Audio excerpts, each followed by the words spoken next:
Second from Mr. Slane-Seaman. Body, you've heard the motion in the second. All in favor? Aye. Any opposed? Looks like minutes from February 7th are approved.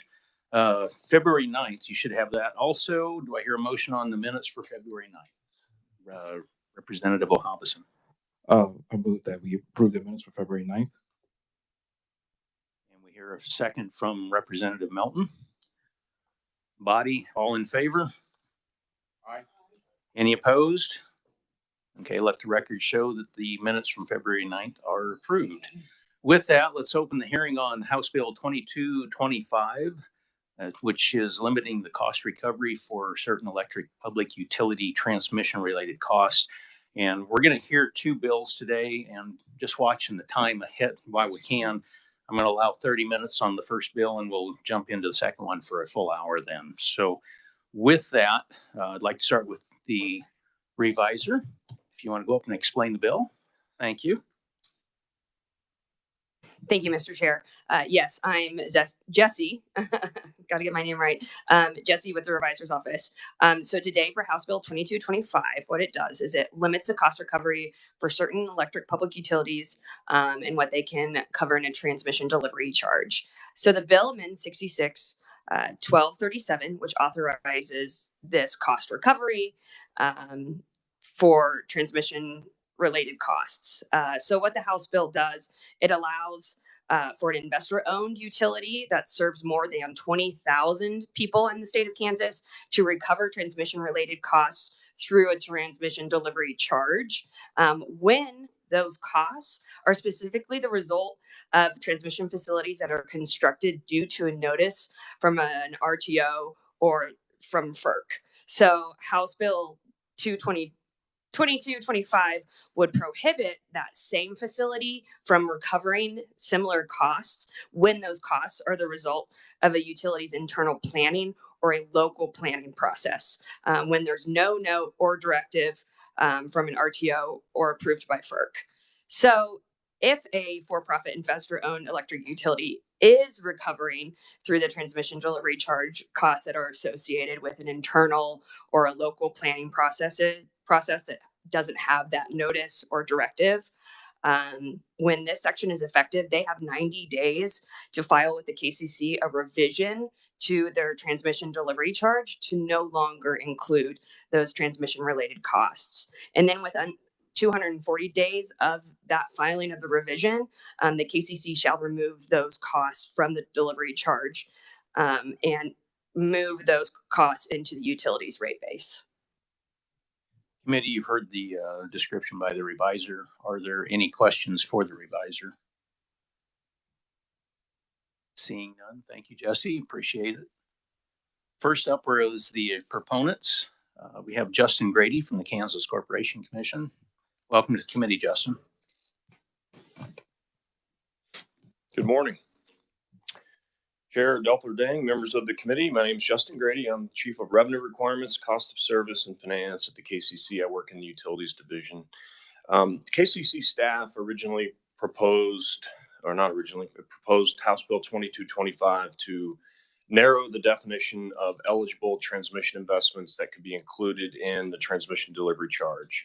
So you heard the reviser describe what 66-1237 does. It essentially requires the commission to pass through the costs associated with transmission. As long as those costs have been included in a transmission formula rate, the KCC is required to pass those costs through with 30 business days notice if a utility files a report with the KCC. So we are to conclusively presume those charges are prudent, which basically means that our review process is limited to a mathematical traditional audit type of a review in which we verify that the costs have actually been incurred. We look at the invoices and determine that those projects have been included in the transmission formula rate at FERC. The reason that we propose to narrow the definition of eligible transmission investments is because, transmission investments receive a pretty favorable rate making treatment at FERC. Congress required FERC to incentivize the construction and building of transmission, and that's what they've done. So they receive premium incentive returns. They receive projected test years with no regulatory lag. And our view is that for investments that are entirely within the control of the utility, that those levels of incentive rate making are not appropriate and not necessary. We have not made changes to the definition of, we have not made changes to the definition of the charges that could continue to flow through if they are outside of the control of the utility. They're directed by FERC or directed by an RTO. Our view is that this change would level the playing field from a rate-making perspective between transmission, generation, and distribution investments in Kansas. And like I mentioned, because of that premium FERC rate-making incentive package, our view is that today there's sort of a special category of utility investments in the state, and this would level that playing field.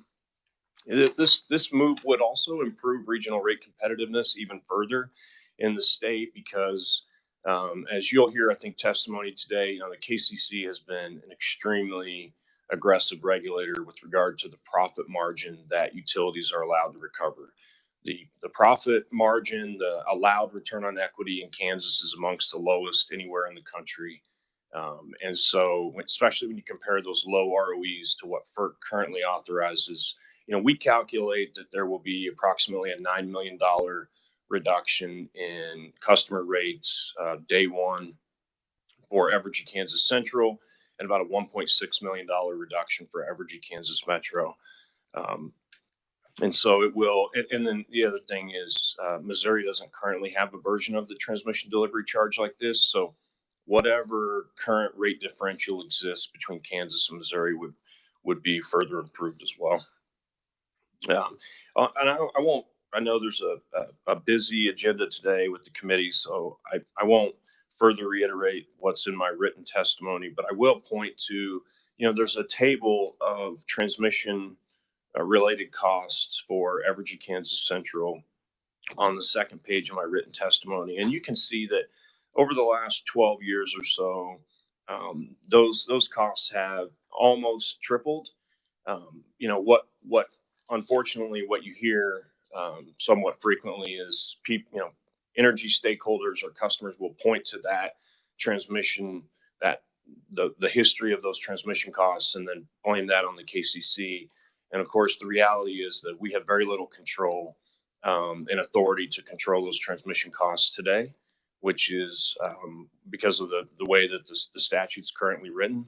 And so that's the control that we're seeking to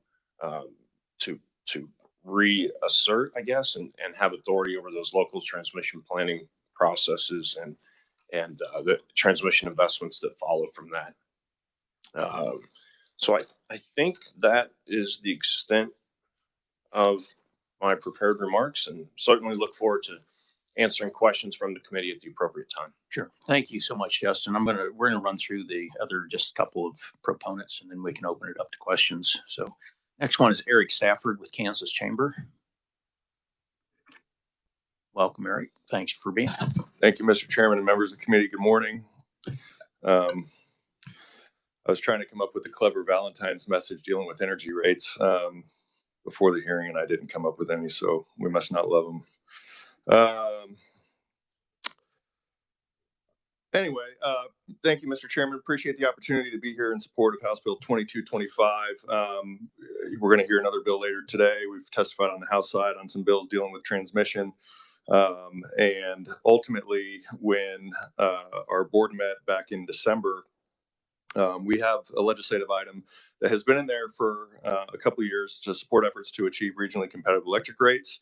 And that was modified this year at the request of one of our ratepayer members, actually from here in Topeka, that asked to include delivery costs in that language. So support efforts to achieve regionally competitive electric rates and delivery costs, as well as ensure uninterruptible service regardless of source. The delivery cost was added on their part, and there's testimony given on the Senate side about that we have the rates, but then you also have the fees and the charges from the transmission delivery charge that one member testified on the Senate side that their TDC has increased over 375% since 2010. And that is what has been the driver from our membership's perspective on rising energy rates in the state. And we appreciate this bill being brought forward. Again, in some of the other hearings, there you have the FERC, you have SPP projects that could be potentially competitively bid under current structure unless that changes. But then you also have the local transmission lines that, as was just stated, the KCC really has very little control over. And that has been a major driver where we've seen the transmission delivery charge increase statewide from 72 to over $300 million today. So we do support any efforts to try to add more control and oversight into project development in the state and what's actually needed to just, again, help protect ratepayers. So I'll leave it at that, Mr. Chairman, and be happy to answer questions at the appropriate time. Thank you, Eric. Appreciate you testifying there. Next up is Paul Schneider with Kansans for Lower Electric Rates. Welcome to the committee, Paul. Morning, Mr. Chairman, committee members. Paul Snyder with Kansas for Lower Electric Rates. Transmission is a key driver of high electric rates in Kansas. A significant part of Evergy's spending plan includes transmission investments. And the key to this capital spending plan is this TDC because they get automatic cost recovery once a year at a FERC authorized rate, which is currently 10.3% equity return on their capital. Whereas if they invest in a substation or a local delivery line, it's closer to 9.3. And so that's clearly a mixed signal for a utility. If they have money to invest, they're going to put it where they can have the quickest return on their money and the highest return. So it makes perfect sense to me why they're following that pattern. We've tried to adjust the transmission delivery charge before, at least 2 distinct times, one in this committee 2 years ago. Unfortunately, KCC hasn't always been aligned with us on those, but glad to see that them put forward this bill today. I do think perhaps that has something to do with the next bill, but we'll save that discussion for later. But this is a good bill that will slow down spending on the Evergy side. Justin Grady mentioned this has a $9 million immediate rate saving impact, but that number is only going to grow because, as I said, transmission is a key part of their investment strategy in the future. So for then using those investments at a KCC approved rate versus a FERC return rate, that savings will grow over time. So this is a very good bill that I encourage you to support, and I'll be available for questions. Thank you. Thank you very much. Next up is a virtual presentation with Elizabeth Patton. Elizabeth, are you on there? I am here. Thank you. Apologies, I can't be there with you in person today. I ended up with a couple sick kids this morning. So happy Valentine's Day to all of us. So anyway, thank you for being here today. Thank you for the opportunity to testify in front of your committee, Chairman. My name is Elizabeth Patton. I'm the State Director for Americans for Prosperity, Kansas. We are in support of this bill. Ultimately, when the government guarantees profits or artificially holds up industries which can either not stand on their own or are unnecessarily benefiting from special incentives, the taxpayer, everyday American families, we all take the hit. We often think about that happening mostly in Washington, D.C., which has made many of us over the years pretty frustrated with the direction of Congress and where that has taken our country. And as I was explaining some of these issues actually last week to my 10-year-old during the State of the Union address, it occurred to me that we are, maybe it highlighted further for me perhaps, that we are fighting those very same things here in our state. And so it might seem strange to some of you that I'm up here today advocating for a bill that technically increases government oversight. You would be correct that typically that is the antithesis of what we pursue here at Americans for Prosperity. I think the proper role of government is one that is limited and allows for everyone to pursue the American dream to the best of their ability. Unfortunately, however, for Kansans, the ability for them to do that is only made harder by the fact that we are 34th in the nation for electricity costs. Now, on gasoline, we have some of the lowest rates in the nation. So this discrepancy, and when you break down the reality of rate costs to Kansans, as some of my previous conferees already discussed, so I won't repeat those things, you ultimately find that the monopolistic policies that are already put in place for public utilities and the guaranteed rate of return are anti-market and they are anti-consumer. Those are placed on top of what is already coming from the federal government, and it deeply compounds the issue we are facing in our state. Transmission delivery charges represent, as you've heard, a significant part of our utility bills, and they, as you know, are not reviewed by the Kansas Corporation Commission under current law, but they are accounting for more and more of our monthly bills. At a time when Kansans across the board are struggling, even a 1 cent kilowatt hour increase equals over $100 to ratepayers. Without oversight of recovered costs, I mean, it's really no wonder why Kansans pay so much more for electricity than for gasoline in our state. This bill is one step in the right direction. I hope that in the future, this committee would consider further reforms that get us even more regionally competitive, as we are among the highest in the region, and that is difficult for both businesses and individuals. And we also believe that this added responsibility to the Kansas Corporation Commission, that it should be accompanied by increased accountability for the Kansas Corporation Commission to ensure that a commitment to Kansas ratepayers, who are honestly, again, at the mercy of monopolistic energy practices, that they are truly thought of during decision making. You've heard me say before, perhaps, that tens of thousands of Kansans are currently living in energy poverty, which means more than 30% of their income goes towards electricity costs.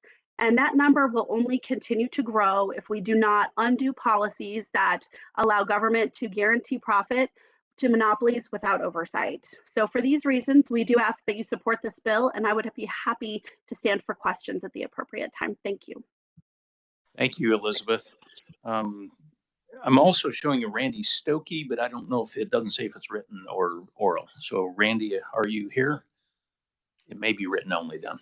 Okay. So then we've got written only from Randy Stokey with Kansas Grain and Feed Association.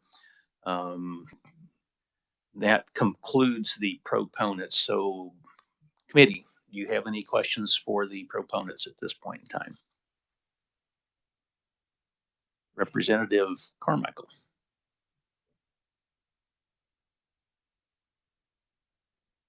Thank you, Mr. Chair. I think it might be best to ask this question of Mr. Snyder if he's available.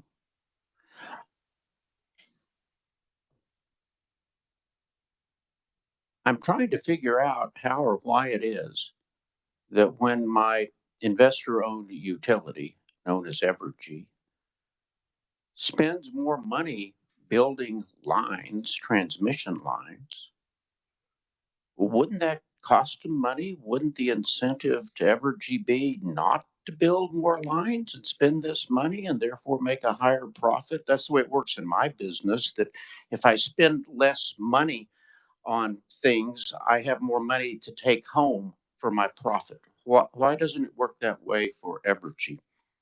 Well, in Kansas and in most states, investor-owned utilities are rewarded for spending money.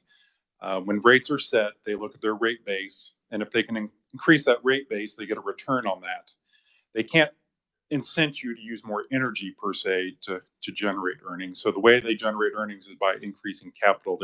I can pass out a sheet, or I think maybe Nick has done that earlier, that kind of lays out that rate equation. And the only way really for utilities to control an increase in revenue and generate shareholder earnings is by increasing their capital spend.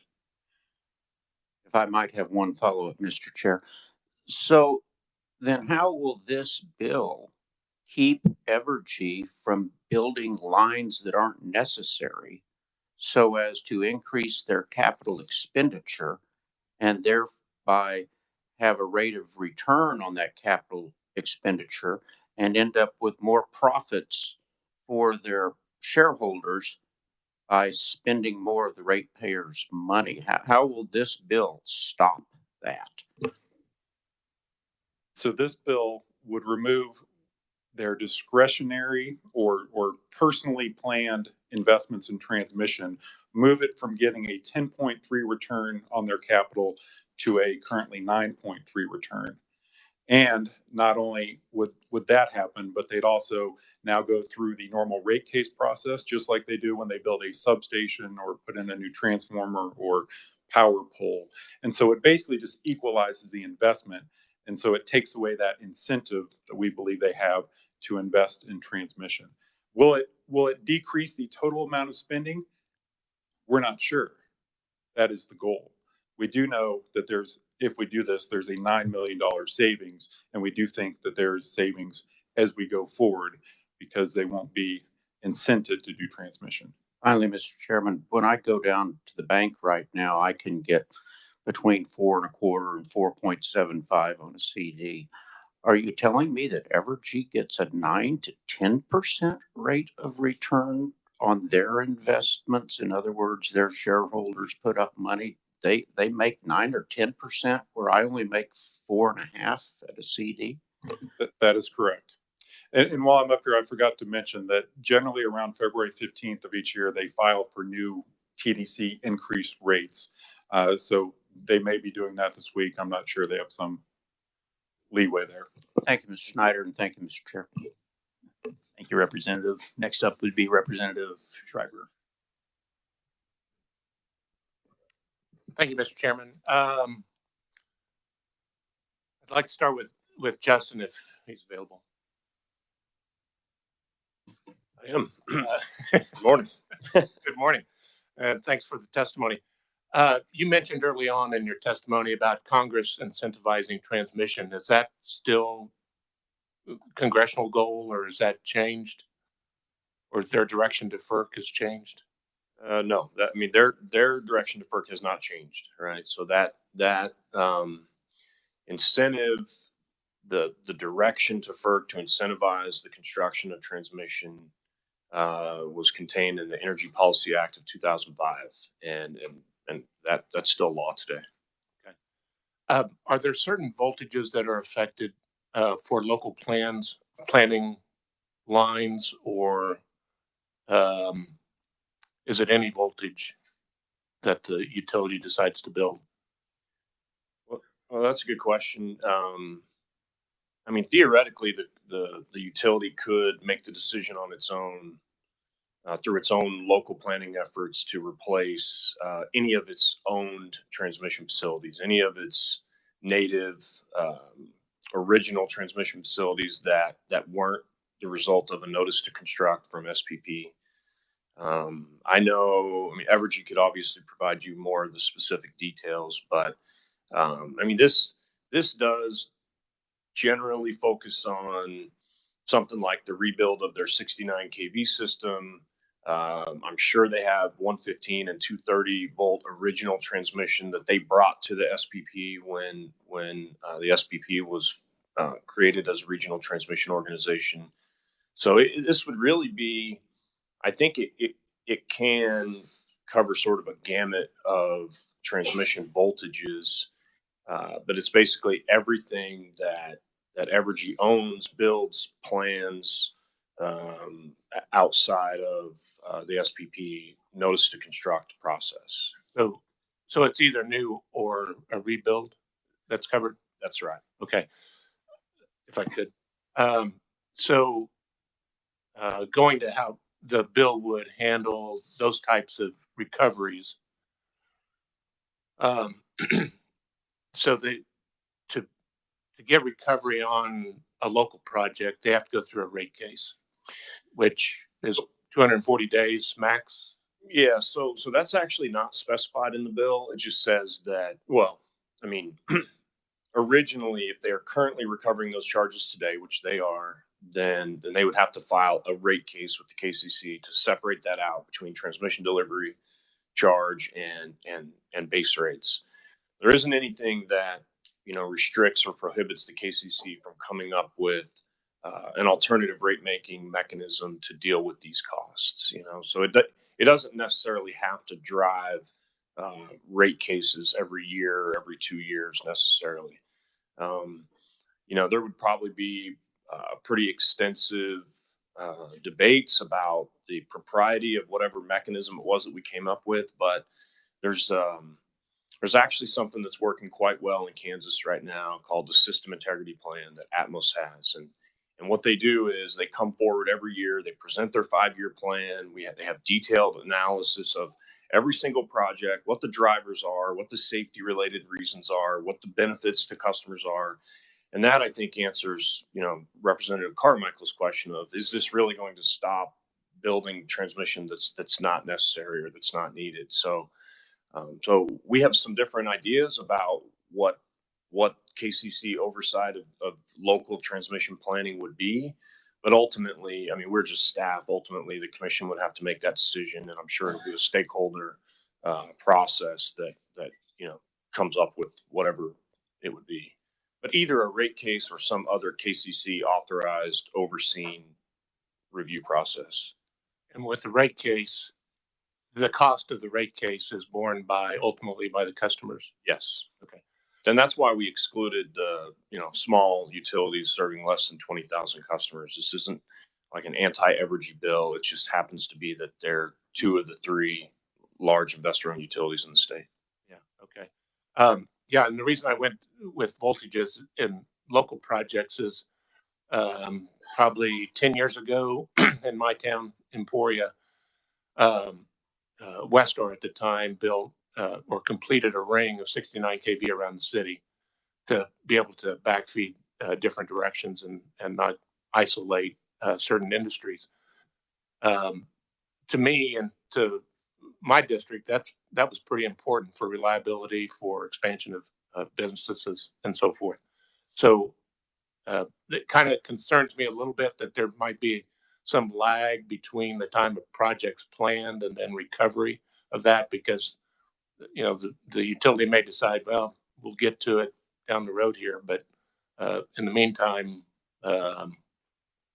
we'd be relying on 2 different feeds that aren't connected. So anyway, that's kind of where I was kind of looking at this whole picture. So I understand. Thank you, Mr. Chairman.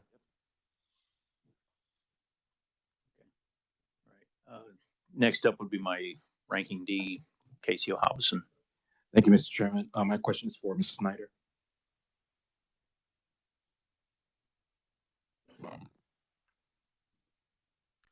Thank you for your presentation. You did mention in your testimony that on day 1, we should be looking at a $9 million savings. Question is, how did that formula come up? How did that number come up? I would need to defer that to Justin Grady. He's the one that came up with that calculation. Yeah, how did that? What's the formula? Who was?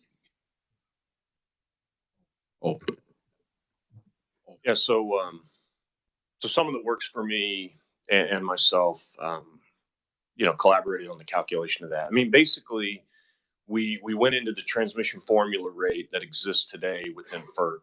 And the way the transmission delivery charge works is just whatever spits out of the TFR is what comes into the transmission delivery charge, right? So there are different categories of transmission investment that are included in that transmission formula rate. There are the utilities locally planned zonal transmission assets, and then there are regional transmission assets. And this is just applying to the zonal transmission asset bucket. And we just recalculated the rate of return using the KCC's 9.3% rate of return, as opposed to the current FERC authorized rate of return, which is 10.3 at FERC. And so it's that differential. And, of course, they don't receive a return on the entirety of the investment. If there's $100 million investment in transmission, they fund that with a mixture of debt and equity, and the debt is going to be closer to, the rate of return, the levels that Representative Carmichael mentioned, and then the equity return is whatever it is that FERC granted that return. So it's, actually the rate of return that Evergy receives at FERC today is 9.8% plus a 50 basis point adder for being a member of the regional transmission organization. That 9.8% return was set as a result of a KCC complaint to FERC back in 2012. Thank you, Mr. Chairman. All right. Thank you. That moves us on to the neutrals. David Nickel with Curb. Yeah, I'm sorry. It looks like that is written only. Is there any other one here that would like to talk concerning neutral testimony? Seeing no one, we'll move on to the opponents. Chuck Casely with Evergy. Chuck, you have the floor. Thank you.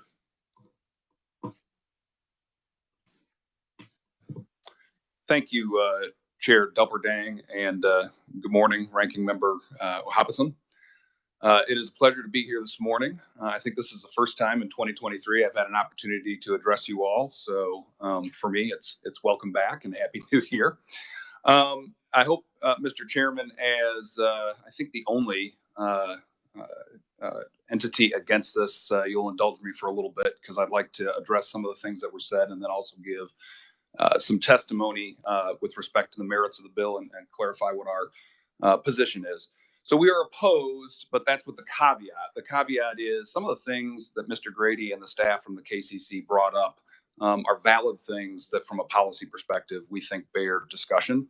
And if they are interested in looking at increased oversight and or other operational aspects of an entity that is about 20 years old now, that's something we're happy to entertain and to work with parties, particularly KCC staff on. I'm a recovered attorney. Before I got into the utility space some 16, 17 years ago, I practiced law. First, I was a prosecutor, and then I did defense work on products liability, protecting actually some of the very companies that are in this state. When I was an attorney, one of the things that they taught, both in law school and then as a trial attorney, was that if you let a statement go, and that's false and it's unanswered, then you're essentially tacitly saying that it is correct. So I'd like to start out this morning with a few of the things that were said in some of the proponents' testimony that are just absolutely factually not correct, because to let that stand becomes then the framework or the context for the discussion of this whole bill. So first of all, it was said that utilities have automatic cost recovery. That's not true. In fact, as Representative Schreiber was alluding to earlier, we're one of the most highly regulated with respect to cost entities in the state, if not the most highly regulated. By the time we get a recovery on our costs, which is not automatic, it goes through extensive scrutiny, and our books are completely open to every single stakeholder to the regulatory process.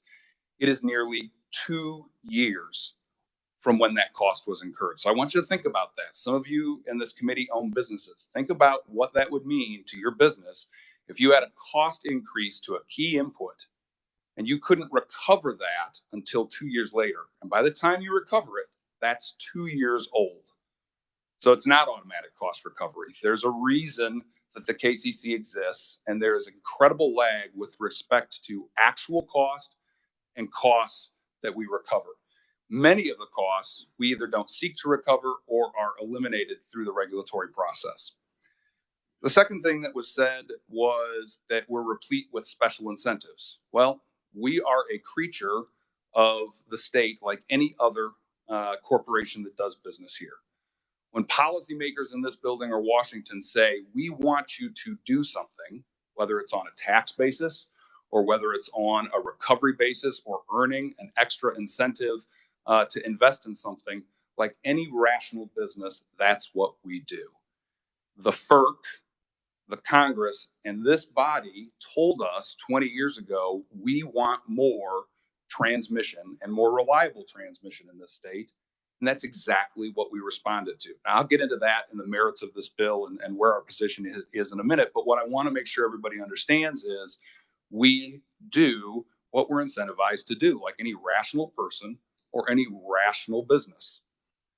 The other thing that was said was that we get a guaranteed profit. Not the case. We get an opportunity to earn a return on investment for, as Mr. Grady said, roughly about 50% of the dollars that we invest, the equity that investors, 17,000 of them are direct investors who are Kansans, and then a ton of different secondary investors like pension funds for many public employees, school districts, and things like that. But when our investors buy our stock and they hold it, then they are entitled to an authorized return. What that means is you can earn up to this amount, not guaranteed that. And since Evergy has been a company, we haven't done that once. It's not a guaranteed return. We are always underneath our allowable return. So let me restate that. That says that the KCC, who sets that top, that maximum, what is acceptable, we never actually earn it. And then finally, we had a little bit of a conversation about us as an entity and why we do certain things. We're not like a normal business, okay? We can't go out and get additional customers, as Representative Carmichael suggested. And yes, indeed, when we invest, we do recover the investments and get to earn on 50% of those investments.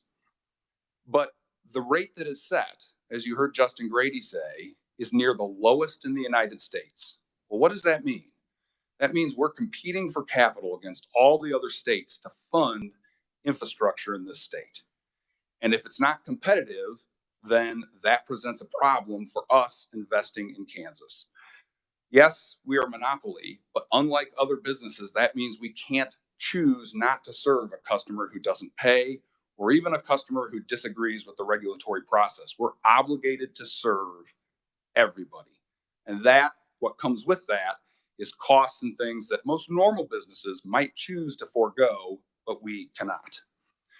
So those are just a few of the things I wanted to address right out of the gate. Onto the bill briefly. So it's been 20 years since this was put into practice. While we're opposed to the bill as drafted today, as I said, we would be happy to work with this body. We would be happy to work with stakeholders to look at ways that we might be able to improve it. We actually agree with KCC staff for projects that are done locally to benefit purely Kansans and reliability and resiliency in this state. Additional oversight is probably appropriate. They do not have a great deal of authority now once we make our filing to dispute with what we've done. Now we go bend over backwards to try and explain up front what it is that we're investing in and why, and we'll touch on that in a minute. But it is a reasonable point to say that there should be more oversight. In addition, additional transparency when you're a state sanctioned monopoly, that's always good. So if there are things that can provide additional transparency, we would certainly be for them. Well, let's talk about what this bill or what the transmission delivery charge was set up to do. It was set up to enable a bustling wind business in Kansas, and it's done that. Kansas has one of the largest and most vibrant renewable energy businesses in the world, and it is significantly contributory to the state, both on an economic and on a tax basis. This bill as drafted will jeopardize that by hurting our ability to move some of that wind around the country and around the state. It'll also hurt reliability. That's the second thing that this bill, the original TDC, was to increase reliability. Customers, particularly big customers, care about two principal things. One is cost and one is reliability. When reliability suffers, that is the first thing to make businesses not want to come to Kansas. Again, Representative Schneider said earlier, our upgrades to the system in his area, upgrades to a system that was more than 40 years old, were incredibly important to the economic viability of his part of the state. Let me tell you, there are many other places in this state that look a lot like that system did in Representative Schneider's district right now, currently. If you are a big business looking to locate in Kansas, looking to manufacture, in this economy, an hour, 2 hours, 3 hours down because of a transmission issue can cost you millions of dollars. As such, keeping the system robust and resilient is something that is critical importance to economic development in Kansas. And then the third thing that most people don't understand about transmission is being part of the Southwest Power Pool. Those transmission lines are like the interstate.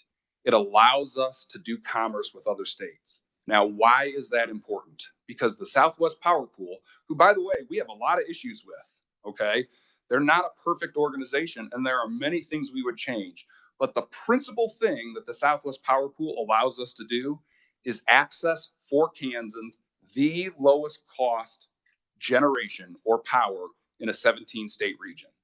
If we can no longer build and maintain it the way we have the transmission lines, our ability to access that power is going to be jeopardized. A few things, Mr. Chairman, and then I'll take any questions that folks have. First of all, the transmission delivery charge is not unique to Kansas. In fact, it is very commonplace across the United States. In fact, every single state that borders Kansas has a mechanism to deal with not just transmission, but oftentimes delivery or the local lines right into your house and businesses. 90% of the utilities in bordering states utilize a charge like this in order to deal with transmission investments. And over 50% of them actually adjust that cost inside and outside of rate cases, just like we do here in Kansas. So this is not an anomaly. To go the other way, to the degree that we're talking about in this legislation, that would be an anomaly. It was Missouri was mentioned earlier. No, they don't have a transmission delivery charge, but they do have what they call plant and service accounting, which allows us favorable treatment for transmission and distribution investments, and will absolutely put Kansas at a disadvantage relative to our Missouri customers with respect to where we decide to invest transmission dollars. Now let's talk about a few of the negative implications of this bill. First of all, what we don't talk about a lot is that this mechanism adjusts up and it adjusts down.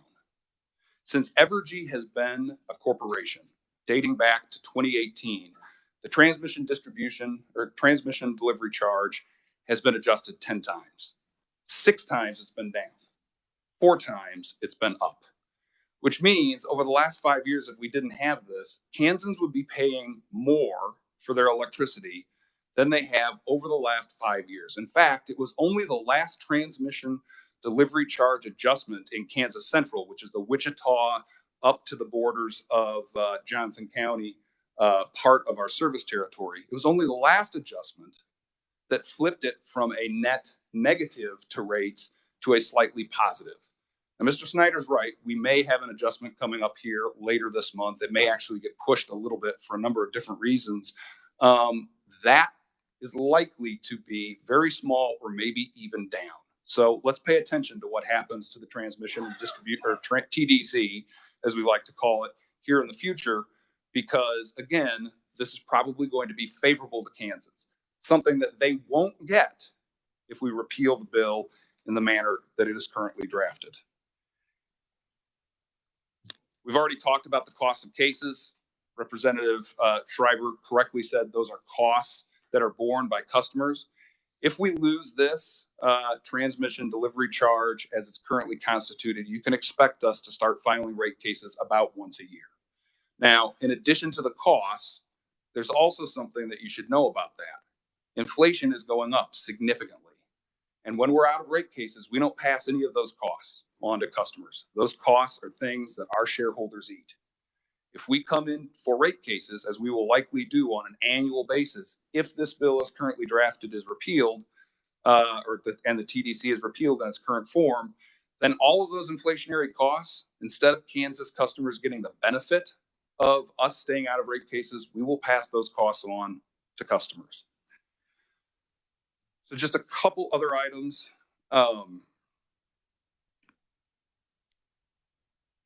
80% of what is in the TDC today is for local investments.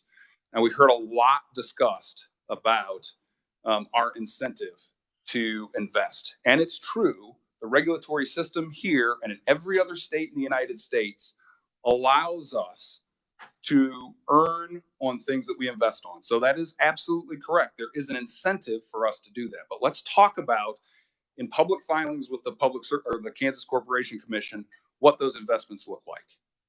Of the 80% that we're talking about here, 90% plus are on transmission lines that are 40 years plus old or more. The useful life of a transmission line, the depreciable life of a transmission line, is right around that 40 to 50 year time period. There's also a lot of radial fees, which was, again, what Representative Schreiber was talking about, which is a very outdated World War II era design for systems. We don't like radial feeds, and we're trying to get rid of as many as we can, again, to benefit economic development in Kansas. By passing this bill in its current incarnation, what you are essentially telling us is this should not be a priority anymore, and something that we think could have significant impacts on overall reliability. Again, some of our lines, a significant portion of our lines, are World War II era design and age. Finally, on cost, yes, it is undeniable that if you take and pass this bill as it currently stands, there will be an immediate cost reduction within the next year or so. But what we don't talk about is what that's going to do to costs on an ongoing basis.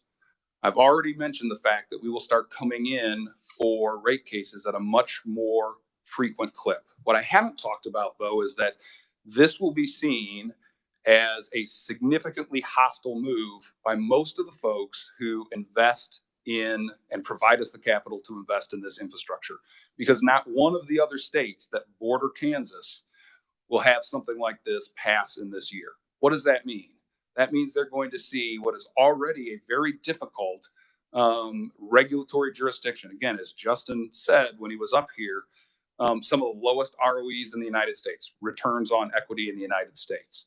So if you are somebody who wants to invest their capital, are you going to invest it in a state where you can recover it relatively quickly? You might earn a little bit more, and the timeliness and the certainty of that recovery is better positioned, or would you do it here in Kansas? What this will do is add the cost of capital for all of our investments. I need to cut you off. We've got a few people wanting questions. I want to run another bill. Sounds good. Thank you, So Mr. Chairman. you've talked for 20 plus minutes already. All right. Thank you. First up is Mr. Carmichael. Thank you, Mr. Chairman. Mr. Casely, apparently we miscommunicated, because I do not believe that I said that you can expand your customer base. You have a defined territory and an obligation to serve within that territory. So if you thought I said that you can make more money by expanding customer base, that's not certainly what I intended to say. That's not what I meant to convey. Okay. I meant to agree with you. All right, good. All right. So we're on the same footing. Yep. You addressed, though, return on equity investment, and did point out that there's not a guarantee that your investors will receive 10.3% per year return on their investment. But you didn't really address the borrowed capital.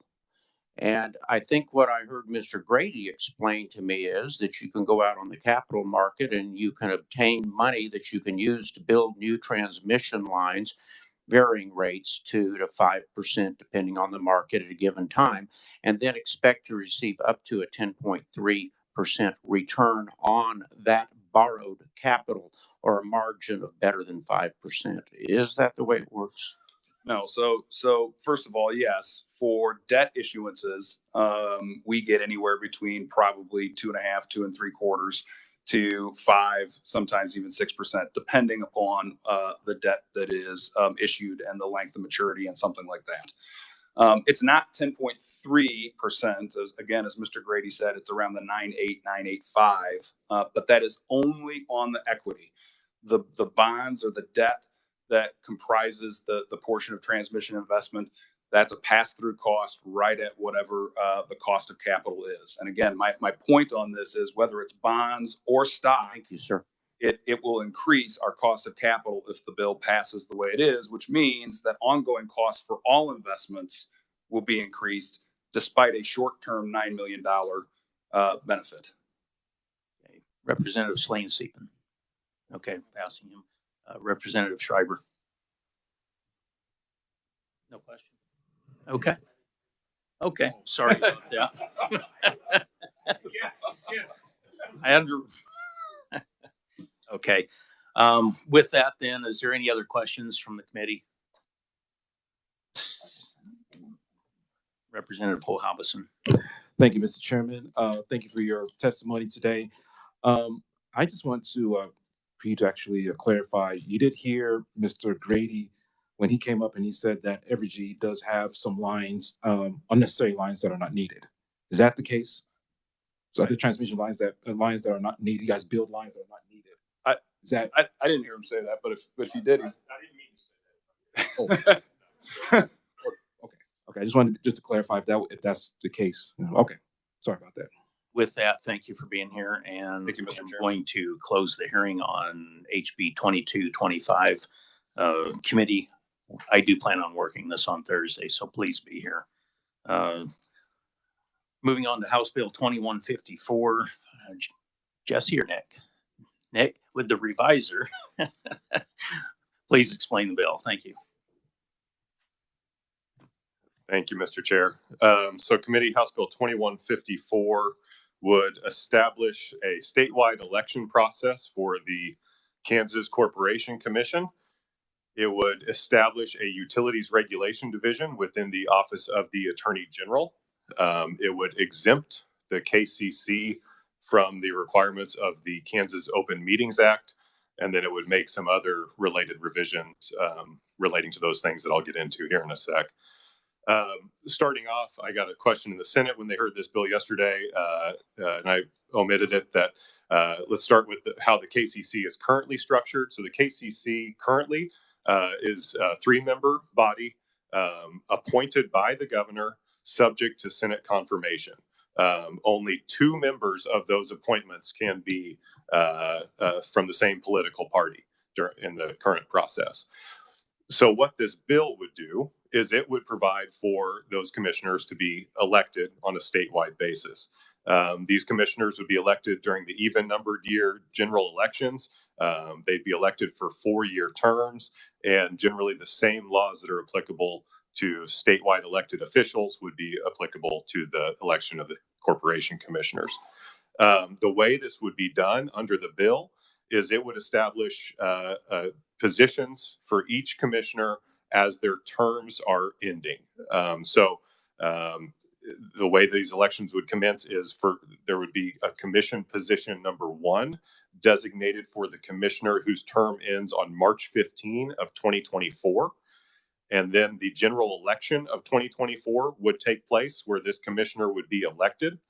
And if there was a primary challenger in that party, there would be a primary election. And then following in November, there'd be the general election for position number 1 in 2024. And like you all, this position would take effect and take office in January of 2025. So there we'd have position number 1 elected. Position number 2 would be declared for the commissioner whose term ends on March 15 of 2026. The general election of 2026 would be when that position is elected, and that commissioner would take office in 2027. Position number 3 would be declared for the commissioner whose term ends or will end on March 15 of 2027. And there's a little lag here that term ends in 2027.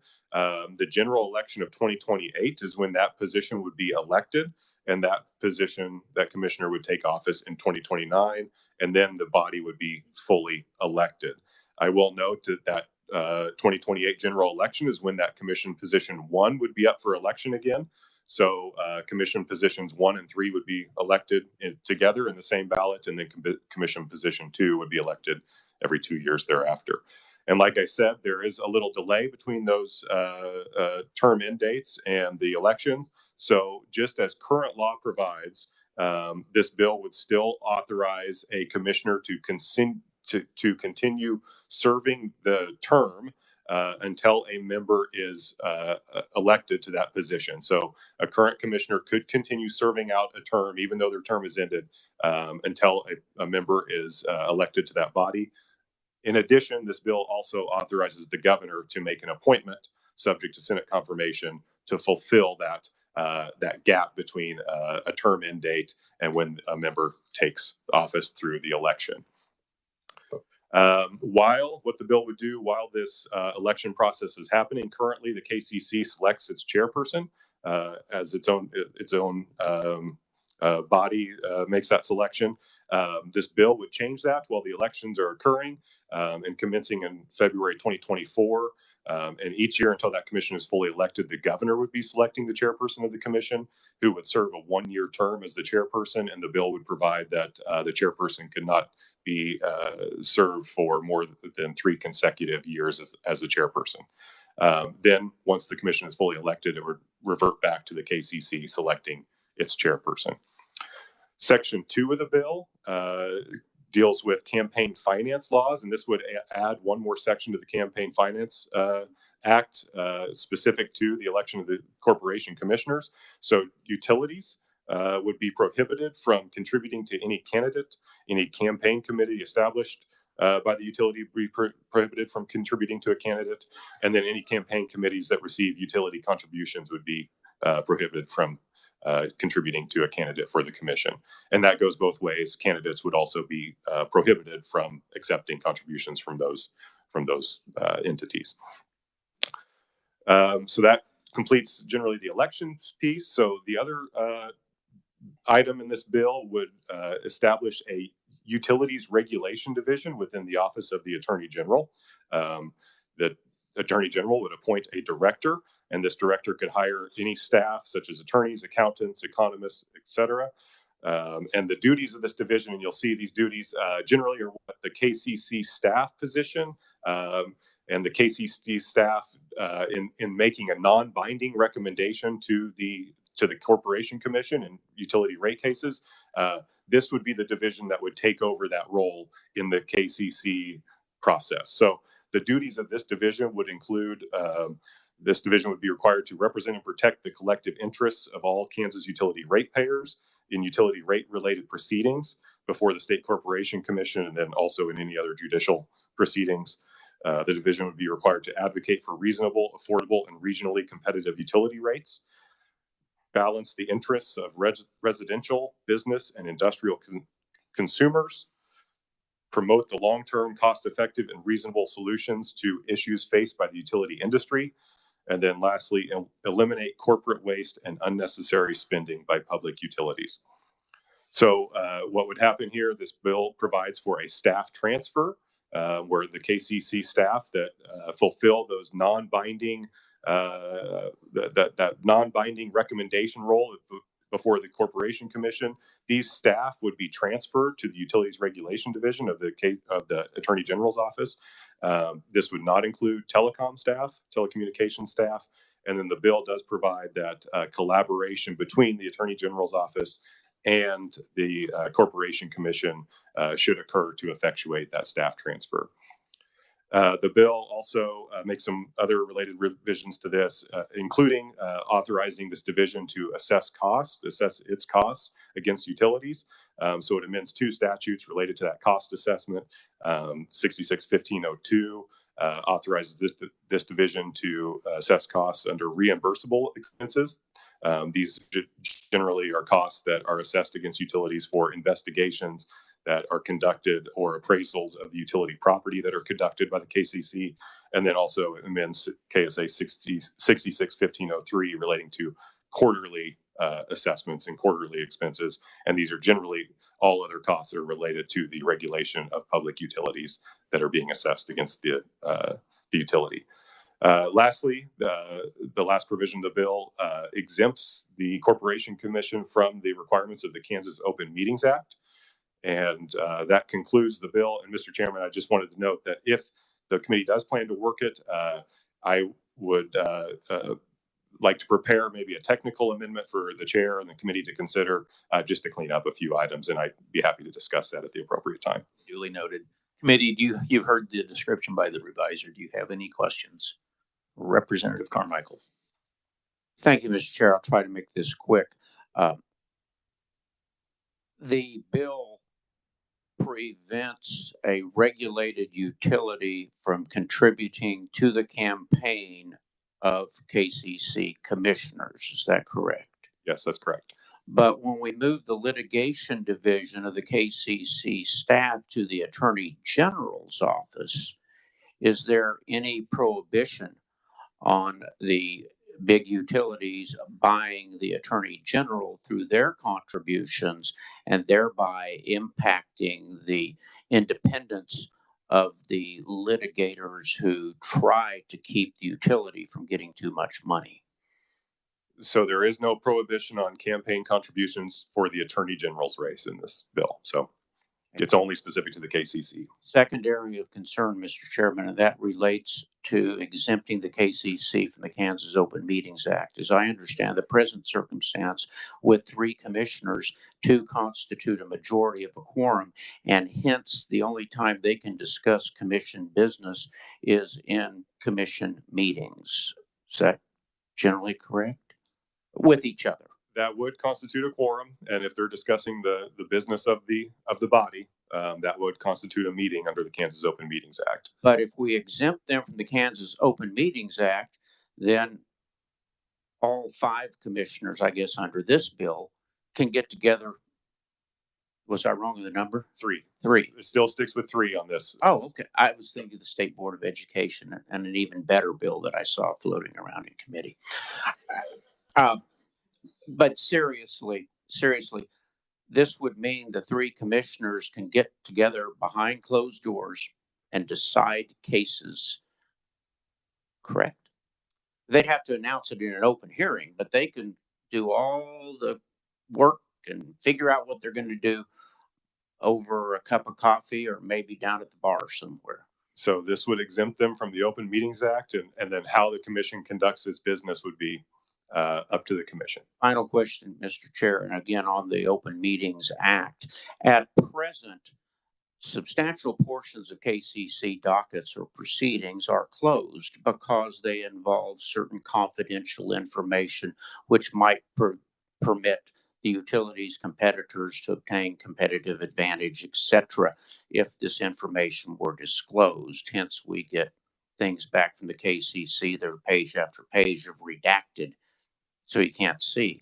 But if this bill became law, as I understand it, the KCC wouldn't have to hold any open meetings anymore. They could just close all of their meetings to the public and make their decisions entirely behind closed doors and just send out an order. Is that what could happen if we take them out from under the Open Meetings Act? Just say that would be subject to the KCC. They would not be subject to the Open Meetings Act. So they would have to determine how they would conduct their business with that, under that exception. It would be left up to them whether they would conduct public rate proceedings or just close the entire thing. Is that correct? It would be up to them of how they conduct their business, yes. Thank you. Thank you, Mr. Chair. Thank you, Representative. Representative Penn, go ahead. Thank you, Mr. Chair. Thank you for the rundown. The good representative from Sedgwick County has expressed some of my displeasure with the last part of this as well. I prefer transparency in government. One quick question, though, concerning the campaign contribution section that you discussed. Does that run afoul of, or could you let us know if it runs afoul of and what the impact would be versus Citizens United case when we talk about political speech campaign dollars? Yeah, I don't have money. I don't have an opinion to give you guys on that right now, and we could certainly kind of look into that and get some case law behind that type of thing. And I mean, you're going down the potentially limiting of speech here type of thing, and I don't have an opinion to offer on that right now. And thank you, Mr. Chairman. Just a follow-up comment. I would appreciate it if you could find that just to help me understand a little better if we're going to do something that's contrary to federal law. Thank you. Any other questions? Not seeing anything. Thank you, Nick. First up, and we're going, because of the time limit, I'm going to have to limit you guys to roughly 2 minutes apiece again. I'm sorry to do that. I hate to, but we'll get through this. First up is Paul Snyder, Kansas for lower electric rates. Take it away. Thank you. I'll get right to it. We have a problem in Kansas. We have high electric rates that I've covered. You all received my document last week that was emailed with kind of the rationale, and there are further graphs and charts attached to my testimony that present just how dire of a situation we are with some of our different customer classes compared to other states. We need to come up with a different approach. The status quo is not working. There's no basis to believe that we're going to improve our situation by doing nothing. If this bill isn't your cup of tea, I understand, but we need a solution.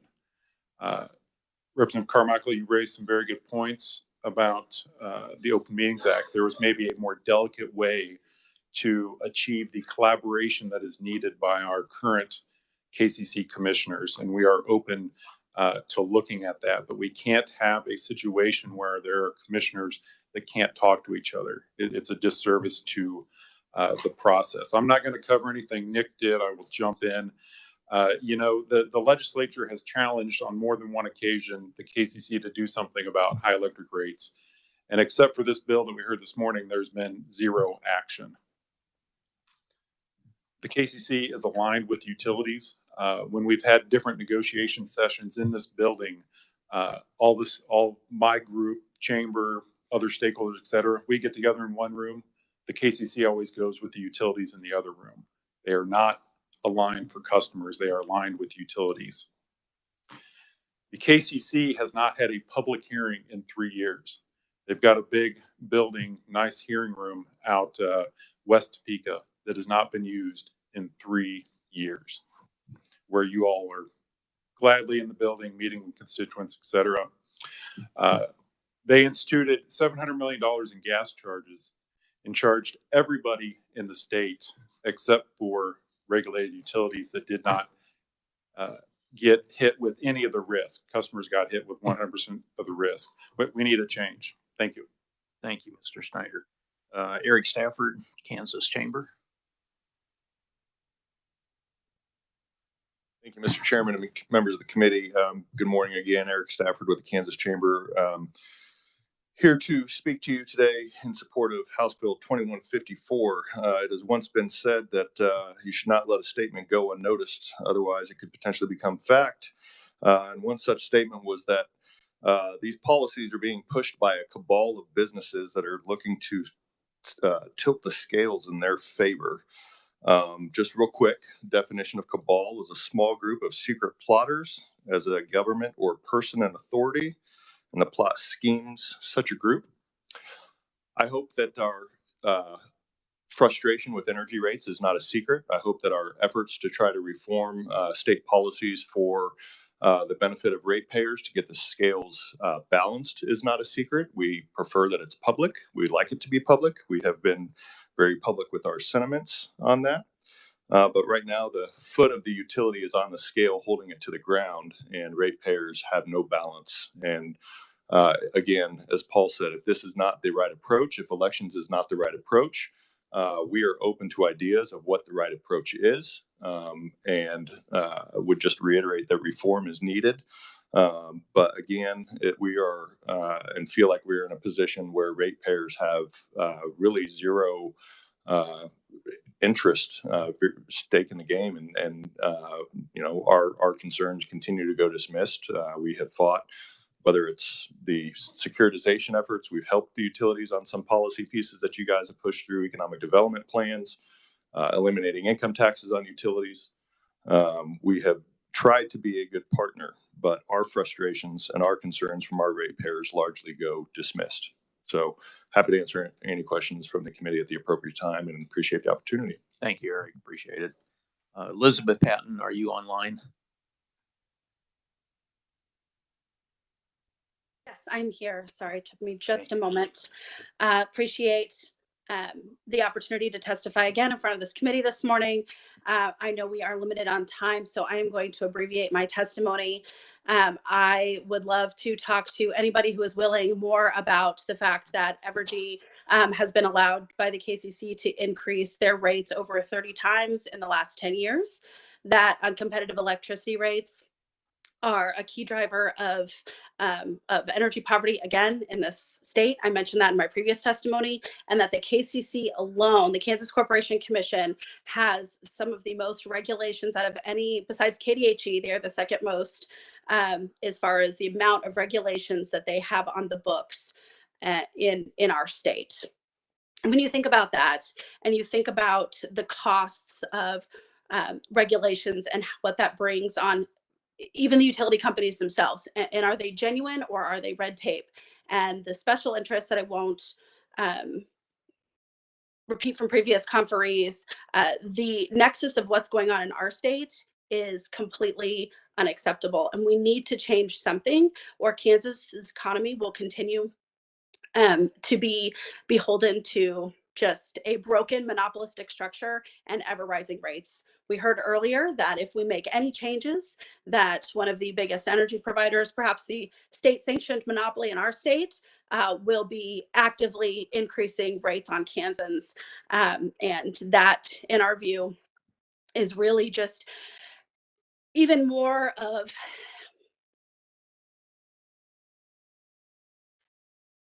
sorry, that last testimony made me emotional because I think about the role of government and I think about ratepayers in our state and the attitude going towards such an important piece of our state's economy. And I think about the lack of accountability that exists in the KCC and the structure in Kansas and the unwillingness over the years to make these structural reforms.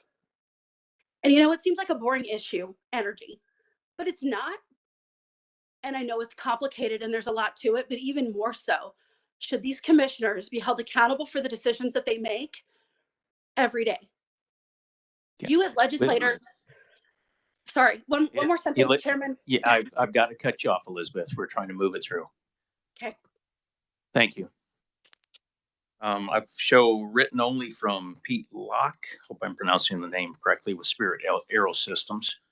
And that moves us over to neutral. John with Brightspeed.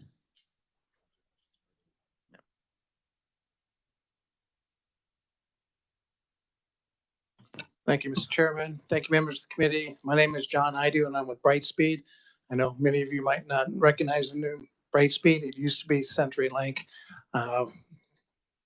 The background's in my testimony. I'll be quick. We take no position on this bill, whether they remain appointed or elected. That obviously is up to this body.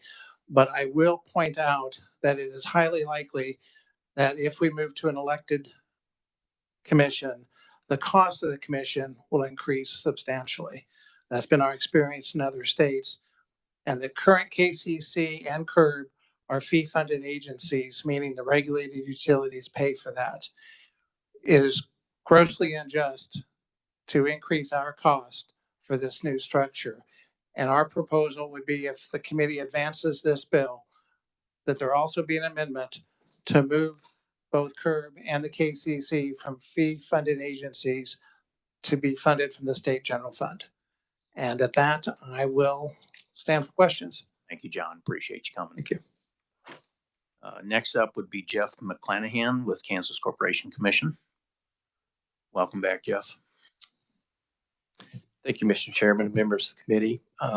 My name is Jeff McClanahan. I'm the Director of the Utilities Division with the Kansas Corporation Commission. Staff is neutral on SB 88, but we do have some concerns regarding the transfer of Utilities Division staff and our litigation staff to the Attorney General's office. First, it's duplicative, right? We have the Citizens Utility Ratepayer Board that's statutorily mandated to represent residential and small commercial. And for example, in Evergy's last rate case, there were over 20 interveners, including Kansas industrial consumers and many industrial customers who intervened directly. So that consumer side of the equation is well represented.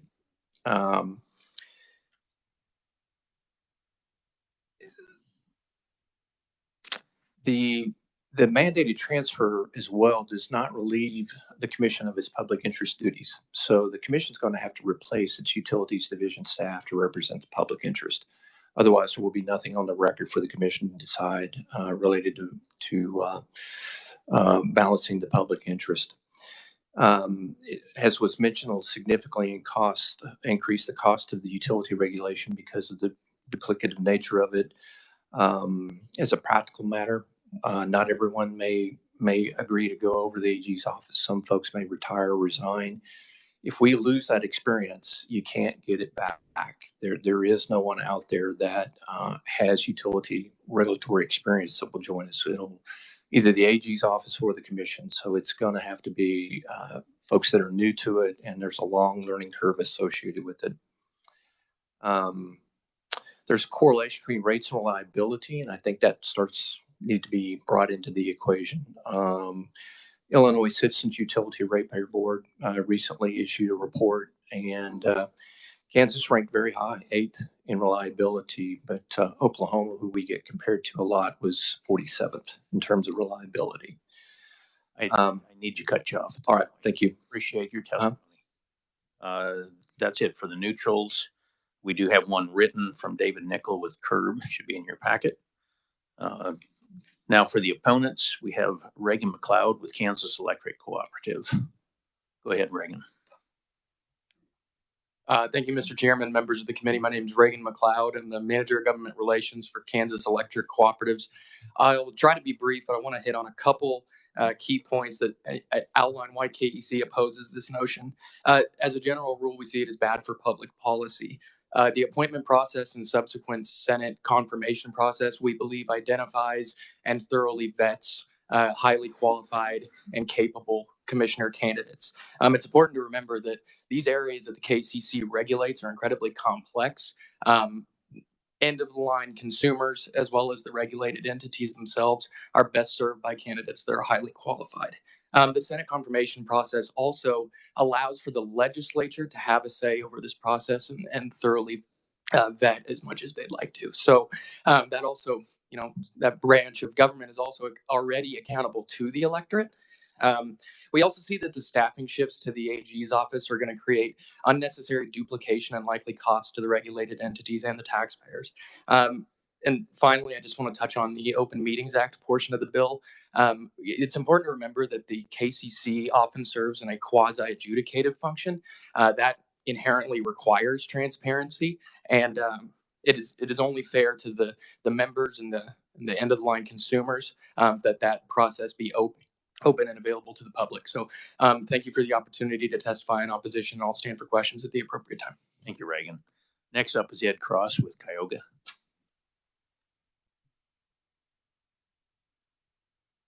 Thank you, Mr. Chairman, members of the committee. I'm Ed Cross. I'm president of the Kansas Independent Oil and Gas Association and represent the 3,000 members of our association, and we express our opposition to this bill. We are concerned about high electric rates. Our industry is 40 to 60% of the cost of the wells to operate those are high electric rates. And we have ideas that we can share about this, and we think this would be a good conversation piece to get started. But we don't feel like this bill, House Bill 2154, is the answer. As you stated before, KCC commissioner responsibilities require qualified professionals with high-level analytical skills and an objective, apolitical approach to complex issues. And it is to serve the public interest to have these complex utility and other energy issues being decided by elected officials. In my mind, I just wrote down in my own note there, it really hasn't been shown that there's a cause or effect to that we need elected commissioners on that. It's good that commissioners are appointed rather than elected, because elected officials would turn the commission into a matter of who has the most leverage and power to win elections rather than who can do the best job as a commissioner.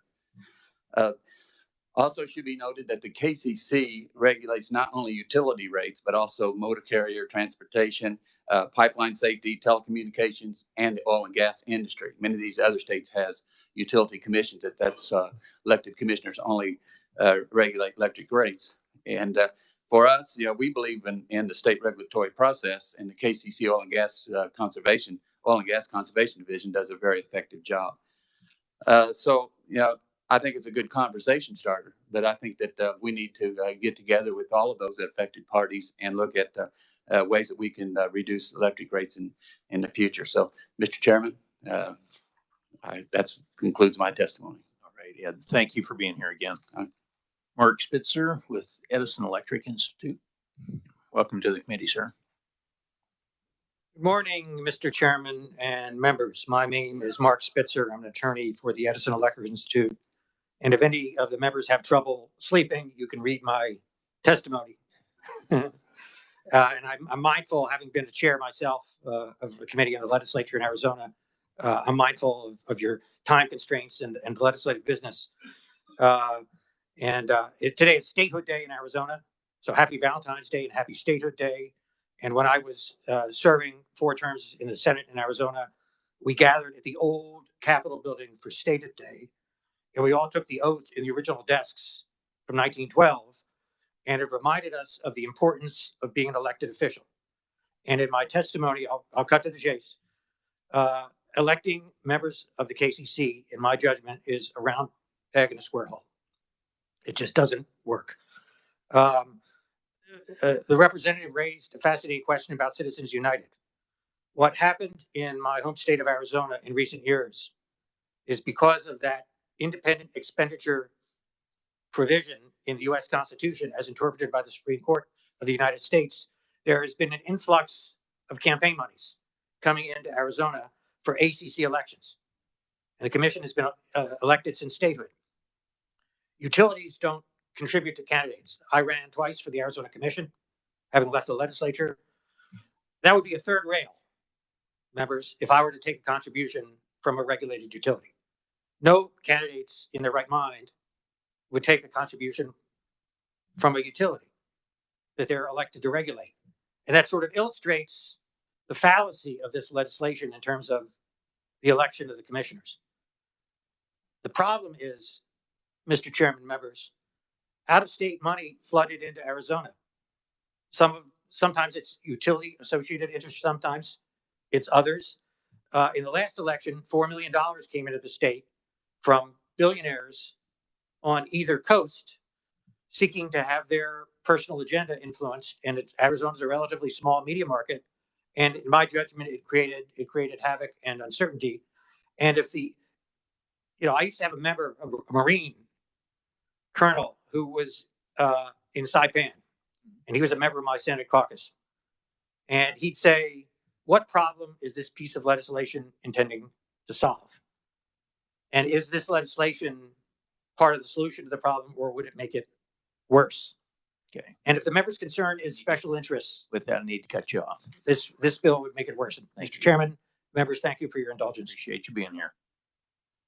Chuck Casely with Evergy, you have the floor. Mr. Chairman, I think I probably went too long last time, so I will be very succinct. There's lots of things we disagree with on this bill. Would like an opportunity to come around over the next several days and meet with the members individually to discuss it. There's been a lot of things here said this morning that just simply aren't true, and they're provably not true. Let me say just two things. One, in the last 5 years since Evergy has become a company, our rates have gone up through July of last year, which is the last time you've got data from the Energy Information Administration, federal government. Our rates are up 0.7%. Neighboring states average 8.2, 13, 14, 15% in Colorado, Oklahoma. We are going the right way. Second thing is 80% of the states in the United States appoint commissioners, and the trend is the opposite way. We have states that elect commissioners today that are looking to appoint. The most recent was New Mexico, who went the opposite way. Of the 10 states that elect commissioners, 8 of them have higher rates than Kansas, or higher bills than Kansas do, and roughly half higher rates. This is not a good bill for Kansas, and we'll be contacting each individual office to see if we can talk to you more about some of the other things said. All right. Thank you very much. Next up is Colleen Jameson Law. Welcome to the committee. Thank you. I'll be brief. I'm an attorney in private practice here. I'm not representing any of my clients or any state or national organization that I may be affiliated with. I believe I have somewhat of a unique perspective because I have 23 years of practice before the KCC as an attorney. Half of that time, I was on the staff of the KCC, and half of that time I've been in private practice. I think electing the commissioners is a bad idea. As many have said, they would be more, I believe you have more highly qualified candidates for appointments. I do not care for the moving of the staff to the Attorney General's office. Staff at the KCC right now is charged with balancing the interests of the regulated utility and the ratepayers. On top of that, we then have the curb layer that is specifically created with representing the interests of residential and small commercial ratepayers before the KCC. This would add yet a third layer of state bureaucracy on top of that. And the KCC struggles right now at finding qualified individuals to be on staff. I know that there have been, over the last couple of years, at least 3 constantly open attorney positions at the KCC. Another attorney at the KCC just left on Friday for private industry. And I believe I recently saw an opening at the curb for an attorney. And that doesn't include the year and a half that there's been an engineering opening at the KCC. If we can't get qualified people to fill the positions at the KCC now, I don't see any way that we can fill an additional division at the AG's office with qualified people. I also note an anomaly within the bill that I don't know whether this was intended or not, but it indicates that when the division is formed at the AG's office, that the director can hire entities subject to appropriations, therefore, and later then the costs for the division at the AG's office is put under the fee fund. So that seems to be a little bit of an anomaly. And finally, I would have to say that I am vehemently opposed to removing government from the requirements of the Kansas Open Meetings Act for all of the reasons that the conferees and the representatives have said today. Happy to have questions. My contact information is at the bottom of my testimony. If you'd like to email me or call me or text me to discuss further, I would be happy to do that. Thank you. Thank you for coming. Whitney Damron, Liberty Utilities. Mr. Chairman, mine was written on. Questions. Okay. All righty. Zach Pastora with Kansas Sierra Club. Go ahead. Thank you, Chairman, and I'll keep it brief. Zach Pastora, Sierra Club, we're opposed to 2154. The Sierra Club has been involved in policy discussions on energy for decades. We've recently intervened in several KCC dockets to show that we can lower electric rates with clean energy solutions.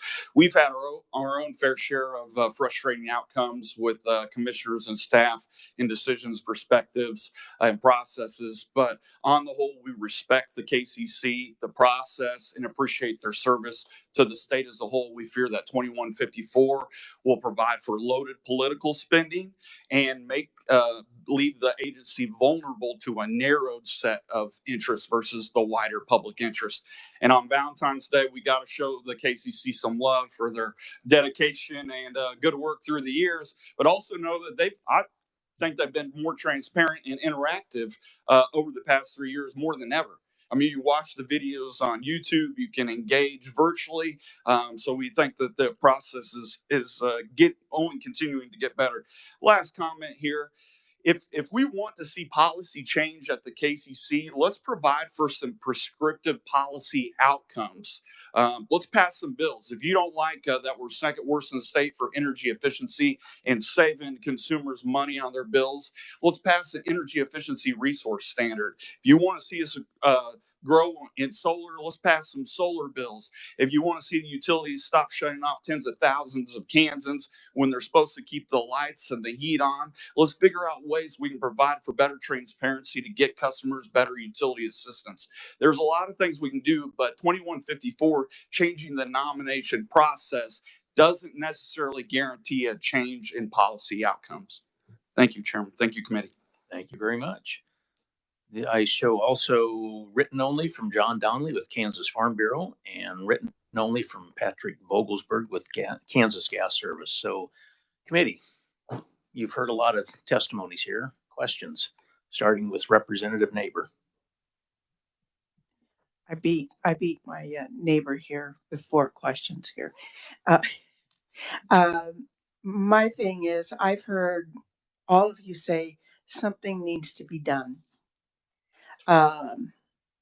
So I would like to challenge each of you to come to the table and to start working on what can be done in agreement and make a start.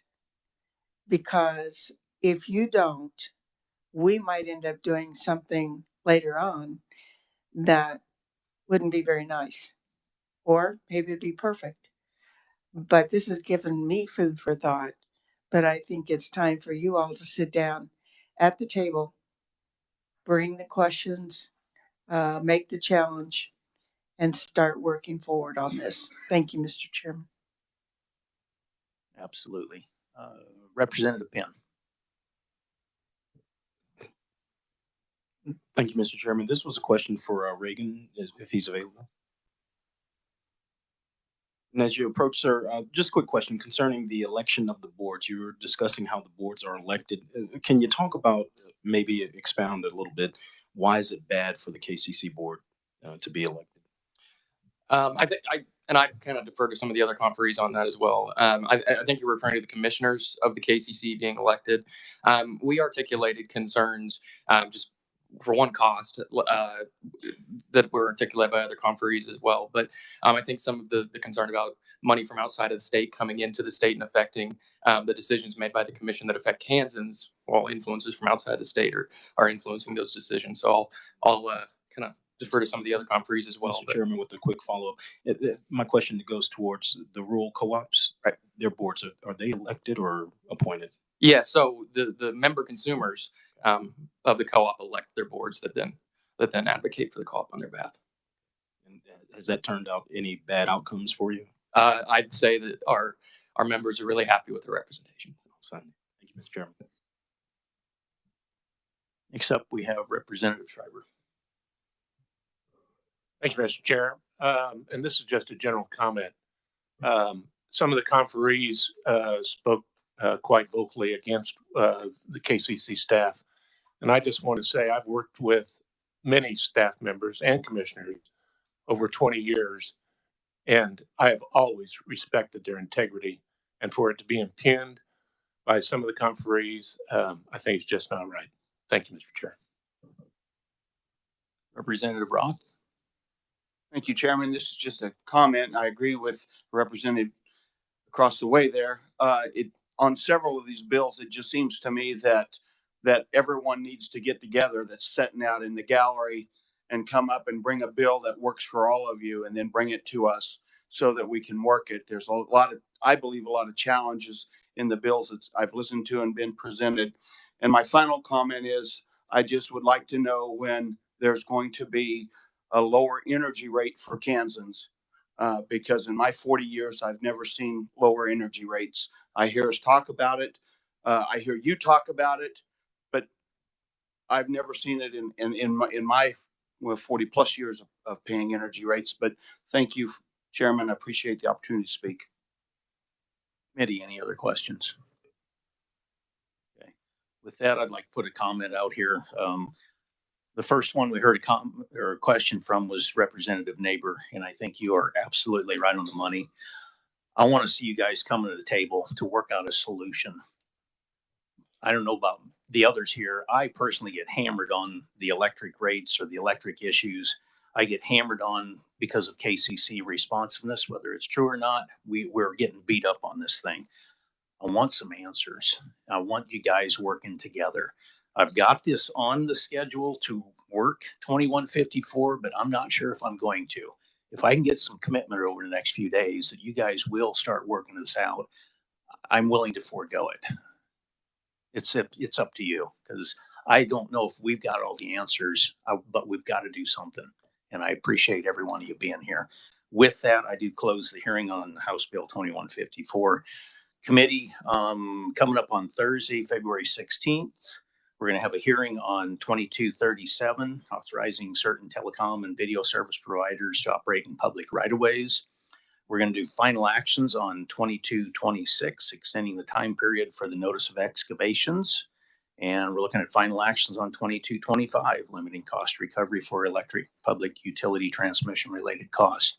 With that, you are dismissed. Thank you.